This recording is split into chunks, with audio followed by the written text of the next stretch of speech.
તો હાય ફ્રેન્ડ, જય શ્રી કૃષ્ણ. કેમ છો બધા? સ્વાગત છે તમારું એક નવા બ્લોગમાં. આઈ હોપ કે તમે બધા મજામાં જ હશો.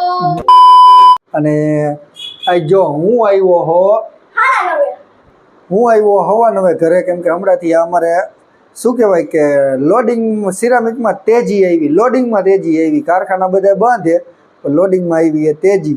તો અમારે કામ હાલે અત્યારે 9 વાગ્યા લગી. અને અત્યારે આપણે ઘરે આવી ગયા ને હવે બેસું જમવા. અને અમારે તન્વીબેને કાંઈક નવું જ બનાવ્યું છે. તો શું બનાવ્યું આપણે એના જ મોઢે જાણી લઈએ. શું બનાવ્યું બોલો? કેક બનાવી. સરસ. અને આ જો અહીંયા બેઠી અમારી રાહ જોઈને. અને આ તણે તો જમી લીધું હોય છે ને આ રુદ્ર જો અમારે બસ આવી રીતે મસ્તી જ કરવાની. રુદ્રભાઈ ઢીંગાણા જ કરવાના, બીજું કાંઈ નહીં. તો હાલો હવે જમી લઉં, જમીન પછી પાછા તમને મળી. અને આજે જમવાનું શું બનાવ્યું એને એ જોઈ લઈ. અને સ્પીકરમાં અવાજ આવતો હશે તમને. જમવામાં એ સેવ ટમેટાનું શાક અને રોટલી. તો જમવામાં એ સેવ ટમેટાનું શાક અને રોટલી. તો ચાલો બધા જમવા. અને આવું જો અમારે તન્વીબેને આજ બનાવ્યો હે કેક બનાવ્યો હે, એને જ બનાવ્યો હે. અને બધું યુટ્યુબમાંથી જોઈને શીખીને એની રીતે. તો અચ્છા, તો એને ગૂગલ જેમિની પાસેથી રિવ્યૂ લઈને અને કેક બનાવ્યો હોય ગૂગલ જેમિનીને કહીને કે કેવો કેક બનાવ્યો. તો હવે કેક કટિંગ કરવાનું ચાલુ છે. કોઈનો હેપી બર્થડે નથી ગાંડા, આ તમારે આજ બનાવ્યું હોય ને ખાવા. હાલો હેપી બર્થડે જલ્દી કરી નાખો. હાલો કેક કટિંગ કરી નાખો. હાલ તું રોટલી બોટલી દે એટલે જમી લે. અને છાશ લઈ લે, ઠંડી ઠંડી વાલી છાશ. ઉભો રહો. એ આમ હરખું રાખો બે, આવતા ને થોડાક પાછા બે. હેપી બર્થડે નથી, આ દીદી બેને પહેલી વાર કેક બનાવ્યો હોય, પણ આમ જોઈ લ્યો તમે કપાતો નથી એવો કેક બનાવ્યો.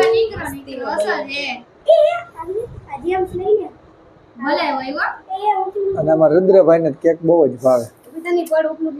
એકચ્યુઅલી માં કેક નીચે ચીપક ગયો છે.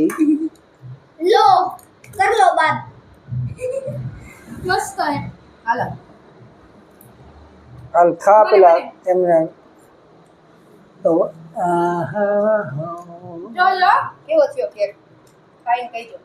વાવ, રિયલી નાઇસ કેક બન્યો છે. હું ખોટું નથી કહેતો, આપણે જેવું હોય ને એવું બધાને કહી દે, પણ એકદમ મસ્ત. કોઈને કેકનો ઓર્ડર દેવો હોય તો અમારા તન્વીબેનનો સંપર્ક કરી લેજો. એકદમ શુદ્ધ ઘરનો નેચરલી કેક બનાવીને દઈશે.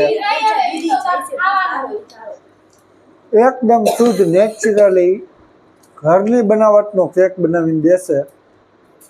અને એકદમ મજા આવી જાય. અને જો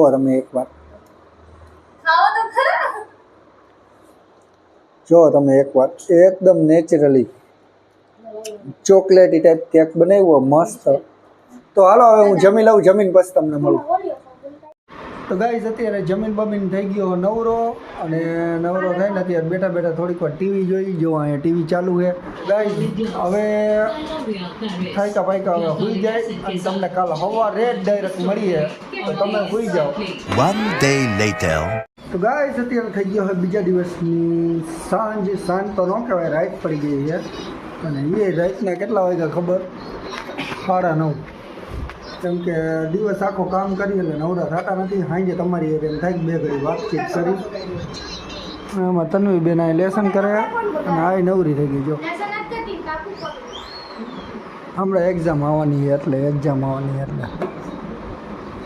ના આમાં રુદ્રભાઈને તો બસ આવા કાર્ટૂન જ ગમે. આખો દી કાર્ટૂન જોતો.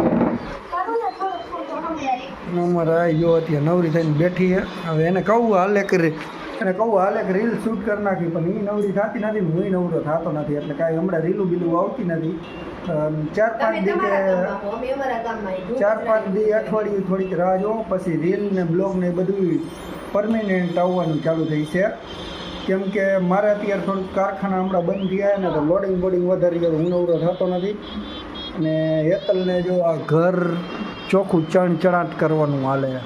મીન્સ કે બાયુને શું કામ હોય ધૂ કચરા કરવાનું એવું કામ હાલે તો એ નવરી થતી નથી એટલે સાફ સફાઈના કામ હાલે છે. One day later. તો તમારા પપ્પા કામેથી આવી ગયા છે અને અત્યારે વાગ્યા 9 વાગે છે ટાઈમ. હવે જમવા બેઠા છે. જમવામાં ભેળ, શ્રીખંડ ને આ હું દેખાડું નથી. શું કહેવાનું? ભાખરી. આ ભાખરી. ને અમે તો સિરિયલ જોતા જ તમને ખબર છે. અને અહીંયા હું મારું રફ કામ કરતો હતો. અવયવ લખતો હતો. અને પપ્પા હતા જમવા બેસી ગયા. તો ગાઈઝ આજે છે તો પાંજરાપોર વાળી મેળીમાં માંડવો એટલે અમે આવીએ છીએ જમવા.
તો ગાઈઝ આ છે પ્રસાદી. હવે અમે જમી લઈ.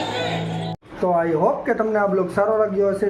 સારો લાગ્યો હોય તો લાઈક કરજો, ચેનલમાં નવા હોય તો સબસ્ક્રાઈબ કરજો. તો મળીએ નેક્સ્ટ બ્લોગમાં. ત્યાં સુધી બાય બાય. Yeah.